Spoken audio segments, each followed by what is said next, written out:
এই গাছের নাম ব্যাওব্যাব ট্রি। দেখতে উল্টো গাছের মতো, মোটা কাণ্ড, ছোট ডাল, কিন্তু এর ভেতরে লুকানো আছে হাজার হাজার লিটার জল। আফ্রিকার এমন জায়গা আছে যেখানে বৃষ্টি নেই, জল নেই, তবুও মানুষ বেঁচে থাকে, কারণ সেখানে আছে এক ধরনের গাছ, যে গাছ নিজেই এক বিশাল জলের ট্যাঙ্ক। প্রচণ্ড খরার সময় গ্রামবাসীরা গাছের কাণ্ডে ছোট ছিদ্র করে ভেতরের সঞ্চিত জল বের করে পান করে।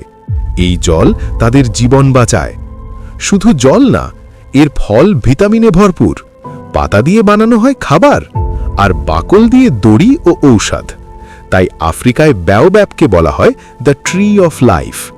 এটা শুধু গাছ নয়, পুরো একটা জীবন ব্যবস্থা। প্রকৃতি চাইলে একাই পারে মানুষকে বাঁচিয়ে রাখতে। তুমি আগে ব্যাওব্যাব গাছের এই ক্ষমতা জানতে? কমেন্টে জানাও।